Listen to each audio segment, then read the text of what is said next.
Buen día, profesora Ana María Galindo Lara. Nuestra exposición se llama El Derecho en la Edad Antigua y nuestro grupo está conformado por Nadine Maldonado, Isaías Blanco, Yesli Arboleda y mi persona Estefanía Vargas, estudiantes de Derecho Virtual, primer semestre. En el contenido de nuestra exposición veremos los siguientes puntos. Primer punto es la definición y la aplicación del derecho. Segundo punto, desarrollo del derecho en la Edad Antigua. Tercer punto, características principales de esta época. Cuarto punto, evolución política y cultural. Y quinto y último punto, procesos de cambio y final de la Edad Antigua. ¿Qué significó el derecho en la Edad Antigua? El derecho en esta época tuvo un lugar muy importante y muy significativo en el antiguo mundo cuando ellos tuvieron la capacidad de crear documentos escritos. Se dice que el nuevo comienzo de la Edad Antigua fue alrededor del año 3300 a.C. El derecho en esta época pues se caracterizó por ser basado en las costumbres y tradiciones y también fue influenciado por la religión y la moral. Las leyes eran cortas y enfocadas en casos específicos. La justicia se aplicaba según la clase social y se entendía como el conjunto de normas para establecer un orden social y una buena convivencia. La justicia estaba a la idea del equilibrio y a la necesidad de dar a cada uno lo que le correspondía. En la aplicación del derecho en la Edad Antigua tenemos varios factores importantes. El poder absoluto del faraón, él era el que tenía el poder absoluto para promulgar las leyes y administrar la justicia. Él era el que representaba el orden y la verdad y sus decisiones eran incuestionables y finales. En las leyes escritas y orales, gran parte del derecho en esta época era oral, pero también existían leyes escritas que guiaban los procedimientos judiciales. En esta época abarcaban lo que eran los contratos de trabajo y los acuerdos matrimoniales. En los tribunales y jueces, ellos se encargaban de la mayoría de los casos. Los jueces eran aquellos funcionarios de confianza del faraón, pero en los casos más graves era el faraón mismo el que intervenía y dictaba la sentencia. En el papel de los escribas, ellos desempeñaban un papel crucial en el sistema judicial de esta época, se encargaban de la documentación y de la administración de los registros legales. En la documentación y archivos legales, en estos casos, las decisiones legales se aseguraban que las leyes y sus aplicaciones se mantuvieran consistentes. Los archivos legales eran fundamentales para la administración de la justicia.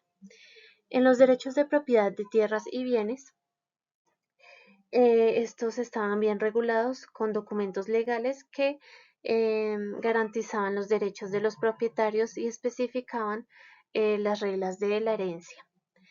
Los derechos y deberes de los esposos y esposas, esto era un contrato legal que implicaba derechos y deberes de ambas partes. Y las leyes protegían los derechos de las esposas y se aseguraban de que los maridos cumplieran con sus responsabilidades familiares. En los crímenes y sanciones, en este sistema penal del antiguo Egipto, era severo y buscaba tanto castigar como disuadir a futuros crímenes. Estos podían variar desde robos, fraudes y hasta asesinatos y traiciones. Las sanciones eran proporcionales a la gravedad del delito, iban incluidos desde las multas y hasta las penas capitales. Bueno, ahora continuaremos con el desarrollo del derecho en esta edad antigua, en esta etapa primitiva de la vida del ser humano. Esta historia se remonta desde los principios de la sociedad misma y en primera instancia a la aparición del propio hombre. A pesar de que en dichos tiempos no se dispone de testimonios escritos que el ser humano haya facilitado, sin embargo, lo claro es que la ciencia moderna se ha asomado también a través de instrumentos auxiliares como la arqueología, la paleontología y la antropología, y de esta forma se ha podido rastrear a los primeros vestigios de los conceptos jurídicos en esos pasos iniciales de la vida humana. Para continuar con el tema, pues describiremos los diferentes periodos de tiempo que han abarcado en la historia del ser humano. Entonces, para entender mejor lo que ha sido y cómo ha evolucionado también a partir de estos periodos la vida jurídica o la historia del derecho. Según los especialistas, el hombre tal como lo conocemos hoy aparece en el Pleistoceno o primer periodo de la época cuaternaria, tiempo que desde el punto de vista arqueológico corresponde al Paleolítico o Edad de Piedra Tallada. Y este Paleolítico, a su vez, se subdivide, digamos, en tres periodos de tiempos distintos. Entonces vamos a encontrar lo que es el Paleolítico inferior, que terminó hace aproximadamente 100.000 años. Encontramos el Paleolítico medio, que terminó hace aproximadamente 60.000 años, y es donde aparece el hombre neandertal, y el Paleolítico superior, el más próximo a nosotros. De estos inmensos periodos de tiempo que dio lugar al hombre, a partir de entonces aparece lo que llamamos el Homo sapiens.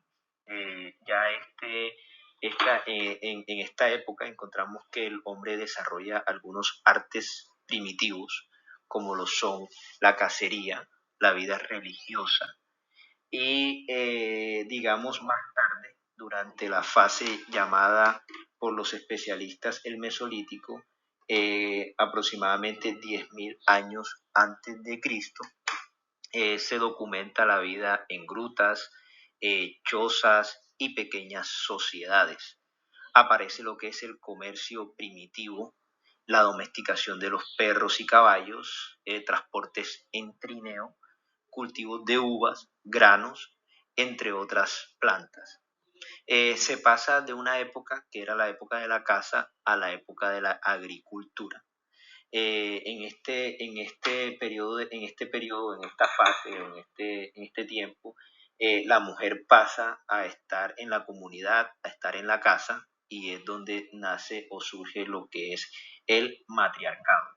Esto sucede principalmente porque la condición en esos tiempos se consideraba que como la mujer cuidaba a los hijos y digamos en las condiciones de embarazo, ella se quedaba en la vivienda, en la casa, y el hombre salía a cazar, salía a buscar los alimentos, y la mujer básicamente se quedaba en la casa. Y una de las funciones principales y la que digamos digamos, la mujer uno de los actores principales en la agricultura, porque al quedarse en la vivienda, en la comunidad, la mujer desarrolló la agricultura como tal. Después del intervalo mesolítico, la humanidad inicia la fase neolítica. Primero inicia en Mesopotamia, después evoluciona a Egipto, sur de Europa, América y norte de Europa. Entonces, en este momento surgen la gran pregunta: ¿qué sucede con el derecho en estas sociedades primitivas? Entonces, las normas de conducta se presentan en forma consuetudinaria. ¿Qué quiere decir esto? El uso de las costumbres repetidas en cada comunidad, en forma indiferenciada, lo que quiere decir que estaban unidas en todo las normas religiosas, las normas morales, las normas del trato social y las normas jurídicas. Es decir, no se distinguían unas de otras y se hacían como principalmente un hecho mecánico. Los miembros de la comunidad las acataban, más adelante empiezan a distinguir unas de otras, adquieren la conciencia de que estas costumbres no se pueden vulnerar y el que las hiciera debía ser castigado. Entonces, en este momento es que nace el derecho dentro de la sociedad primitiva. Ahora hablemos de las características de las normas en estas etapas, en esta etapa y sus instituciones. Dentro de las características principalmente encontramos estas tres. La indiferenciación al estar entremezcladas las normas jurídicas, religiosas, del trato social y las normas morales. Carácter consuetudinario, que está basado principalmente en la repetición de los usos seguidos por la comunidad. Y la heterogeneidad o falta de uniformidad, su ámbito cerrado que se traduce principalmente al establecimiento según el diverso grado de desarrollo de un derecho específico para la comunidad. Ahora bien, dentro de las instituciones encontramos que en este periodo, en esas sociedades primitivas, se desarrolla un derecho familiar que, que se encuentra principalmente con la finalidad de proteger el patrimonio familiar y se extiende posteriormente a lo que es el derecho de propiedad y en forma incipiente a los derechos y obligaciones y contratos, que principalmente se dan como resultado a esa economía primitiva o ese comercio primitivo que se encuentra en este tipo de sociedad, así como un derecho penal también. Entonces, las comunidades están representadas principalmente por un juez o un sacerdote. El delito es confundido en esta época con el pecado y puede ser sancionado las conductas que resultan lesivas al grupo o tribu. En consecuencia, se puede asegurar que en esta edad primitiva existe embrión gran parte de las instituciones jurídicas que se desarrollan con posterioridad. Ahora empezaremos a hablar de lo que eran las primeras expresiones legislativas de esta época. La legislación más antigua que conocemos proviene de Asia, en especial de Mesopotamia, y corresponde a la cultura acadia y sumeria. El primer texto legislativo que ha llegado hasta nosotros es un fragmento del Codex Ur-Nammu, que contiene, además de la introducción, unas 29 leyes legibles relativas casi todas al derecho penal. Este código fue escrito principalmente por Shulgi, que era el hijo del rey Urnami, entre 2061 y 2043 a.C. Este código fija la estructura de los futuros códigos de Mesopotamia, de donde se conoce la más antigua legislación. Entonces hablaremos y nombraremos algunos códigos que a través de esta historia que aparecieron en esta época, como lo son el código de Acadios, de los Acadios, compuesto por 60 normas atribuido al rey Vilalama de la ciudad de Eshuma, promulgado al parecer en 1930 a.C. Tenemos el código Lipit Ishtar aproximadamente en 1800 antes de Cristo. El texto legislativo más destacado y completo del mundo mesopotámico es el famoso código Hammurabi, descubierto en Susa en 1901 a 1902, promulgado en 1753 antes de Cristo. Es una recopilación de leyes y costumbres anteriores y se atribuye a Hammurabi, que fue el sexto rey de la primera dinastía de Babilónica. Entonces nos detendremos en este código a nombrar algunos de estos aspectos que contiene, de su contenido principalmente, ya que fue, digamos, el que marcó más en esta historia y que se extendió hasta el año 500 antes de Cristo. Entonces, este código establece un estado laico en el cual el rey asume todos los poderes, el poder legislativo, el poder ejecutivo y el poder judicial. Imperaba el poder temporal sobre el poder religioso.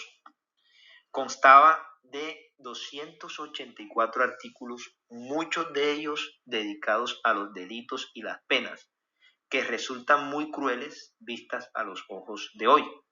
40 delitos ameritaban la pena de muerte y los castigos corporales de todo tipo eran públicos, cruentos e incluían toda clase de mutilaciones. Los delitos más sancionados eran los que eran cometidos contra el Estado. Los métodos de disuasión eran la intimidación y el terror para mantener la convivencia de la comunidad.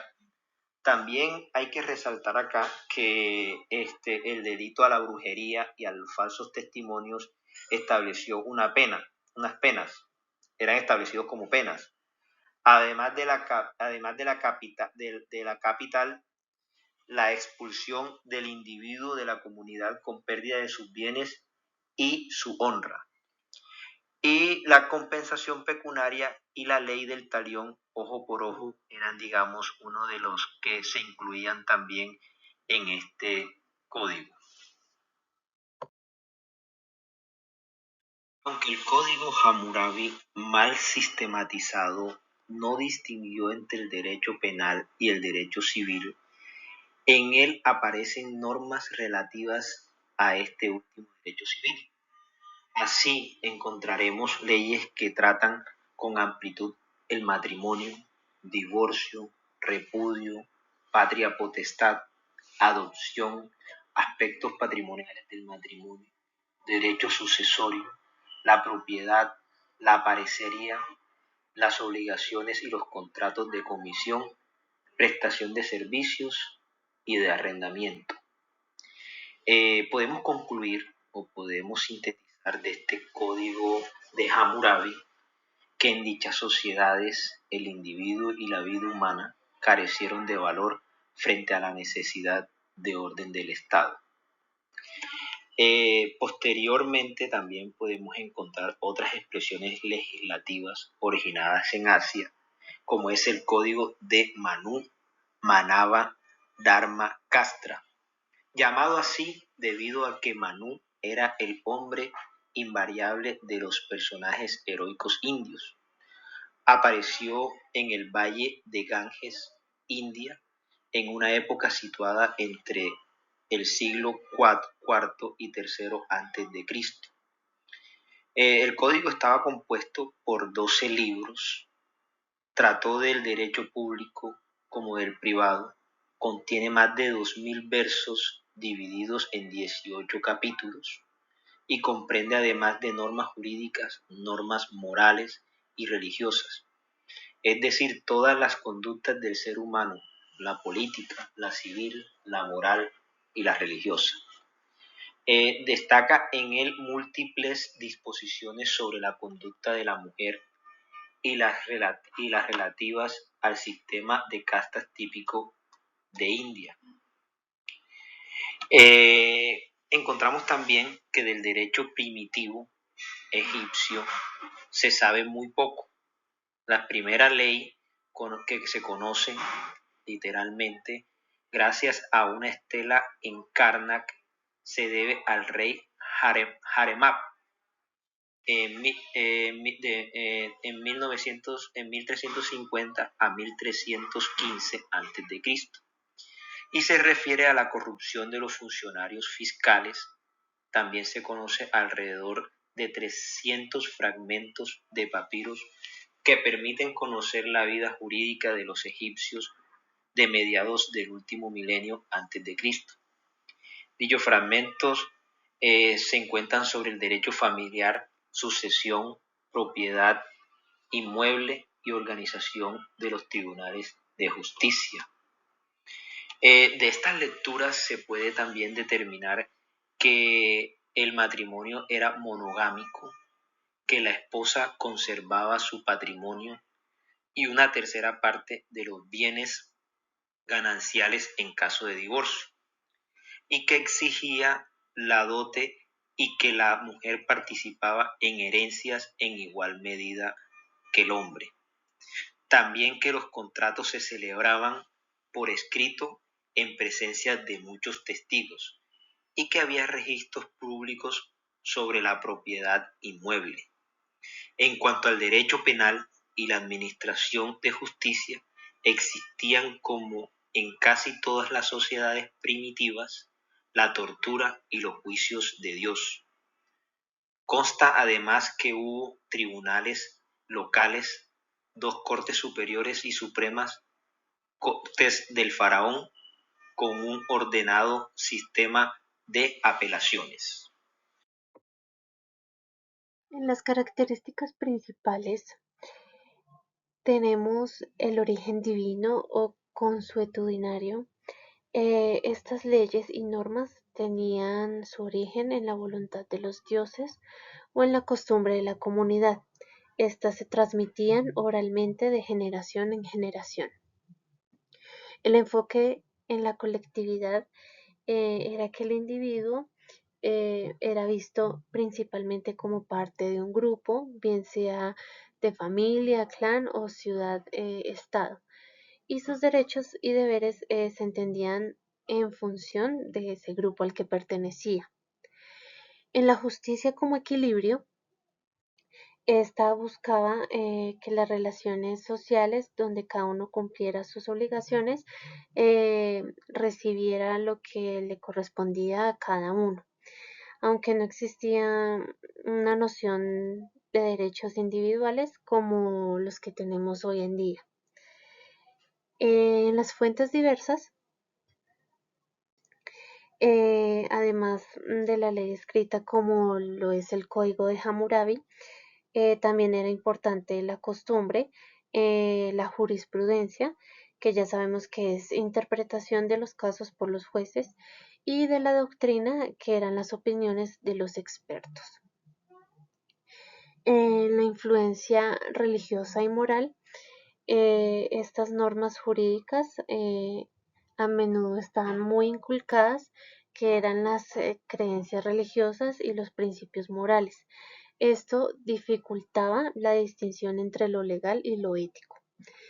En la justicia desigual, en esta época, no era equitativa, y la clase social, el origen o el género influían en el trato legal que recibía cada persona. La falta de codificación, eh, no existían códigos legales extensos y sistemáticos. Entonces, esto hacía que la interpretación y la aplicación del derecho fuera más flexible o a veces era arbitraria. Y en la fusión de poder político y religioso, las autoridades políticas y religiosas estaban estrechamente ligadas. Y esto a menudo se consideraba que el poder provenía del origen divino. El Código de Hammurabi, como bien lo indicamos aquí, era un conjunto de 282 leyes que fueron inscritas en piedra por el rey de Babilonia, Hammurabi, entre 1795 y 1750 a.C. en Mesopotamia. Este código definió con más claridad las leyes de otras culturas. Durante el reinado de Hammurabi, la población era más diversa y su código era para asegurarse de que todos entendieran lo que él esperaba de ellos. Esta estela medía más de 2 metros de alta y allí cada crimen estaba inscrito según el castigo a infligir. En la parte más alta está la imagen de Shamash, que era el dios de la justicia, entregándole las leyes a Hammurabi. El imperio de Hammurabi colapsó tras su muerte y Babilonia fue saqueada. Se cree que el rey Shutruk saqueó la ciudad y se llevó con él el código de Hammurabi. La estela fue encontrada en 1901 en la ciudad elamita de Susa y actualmente se exhibe en el Museo de Louvre de París, Francia.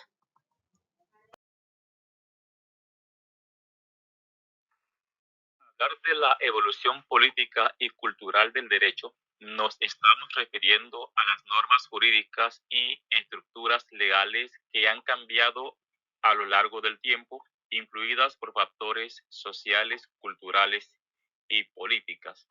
Estos acontecimientos no solo establecieron normas legales, sino que también reflejaron y moldearon las estructuras sociales y políticas de sus respectivas épocas, contribuyendo al desarrollo del pensamiento jurídico que hoy conocemos. Desarrollo de la evolución política y cultural de la Edad Antigua. Hablar del desarrollo y de la evolución, tendremos que hablar del aporte que nos han dado grandes civilizaciones, pueblos y culturas que han existido antes de nosotros. Entre ellos, hablamos del derecho romano. El derecho romano fue fundamental y dio un gran aporte a la ciencia jurídica, aportando una estructura clara a diversas ramas del derecho, entre ellas al derecho penal. También hacemos mención de la democracia ateniense. En esta encontramos la oportunidad que se le dio a la población en la toma de decisiones políticas y legislativas, quedando como ejemplo y mostrando un modelo para el desarrollo del derecho público y de los civiles. También recordamos del derecho canónico. La raíz de este se remonta a las prácticas religiosas en la antigüedad. Estas prácticas contribuyeron a una buena relación entre individuos, sentando precedentes para el desarrollo del derecho eclesiástico. Hacemos mención de los filósofos y griegos. Estos fueron pensadores que dieron un gran aporte a la ciencia jurídica, centrándose en conceptos tan importantes y claros como justicia, ley y moral. También hablamos de los códigos de leyes en civilizaciones antiguas. Civilizaciones antiguas como Egipto, Mesopotamia, entre otras, tenían sus propios códigos legales que regulaban el vivir de la comunidad. Estos códigos han dado un gran aporte y hoy mayormente en el derecho comercial y derecho de familia. Si hoy nosotros vemos un derecho formado y con una estructura clara, ha sido gracias al aporte que nos han dado todas estas culturas que nos antecedieron. Bueno, este es el quinto punto donde va a explicar el proceso de cambio y final de la Edad Antigua. Crisis del Imperio Romano. La decadencia y caída del Imperio Romano en Occidente fue un proceso gradual caracterizado por problemas económicos, inestabilidad política, corrupción y presiones militares externas, como invasiones bárbaras.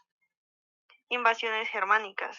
Las migraciones y asentamientos de pueblos germánicos en el territorio romano, como los visigodos, ostrogodos, vándalos y francos, debilitaron la estructura imperial y llevaron a la fragmentación política y territorial. El surgimiento del cristianismo. El cristianismo, que inicialmente fue perseguido, se convirtió en la religión oficial del Imperio Romano y desempeñó un papel importante en la configuración de la nueva sociedad medieval, con una influencia en la cultura, la moral y la organización social. Transición al feudalismo. La caída del Imperio Romano y la fragmentación política condujeron al desarrollo del sistema feudal, caracterizado por una organización social jerárquica basada en la tenencia de tierras y la lealtad personal. Cambios culturales y religiosos. Se produjo una transición cultural desde las tradiciones grecorromanas hacia la cultura cristiana medieval, con cambios en la filosofía, el arte, la literatura y la concepción del mundo. Finalización de la Edad Antigua. La fecha tradicionalmente aceptada para el fin de la Edad Antigua es el año 476 después de Cristo, con la caída del Imperio Romano de Occidente. Sin embargo, algunos historiadores consideran que el proceso fue más gradual y que el Imperio Romano de Oriente, el Imperio Bizantino, continuó existiendo hasta el siglo XV. En resumen, la Edad Antigua no terminó de golpe, fue una transición sostenida por múltiples causas internas como económicas, políticas y sociales, y externas como invasiones religiosas como la cristianización y las naturales como el clima y las pandemias. Este proceso llevó a una reorganización profunda que dio paso a la Edad Media. Muchas gracias, profesora, por su atención. De igual manera, puede evidenciar las citas bibliográficas de las páginas que consultamos para la realización de esta diapositiva.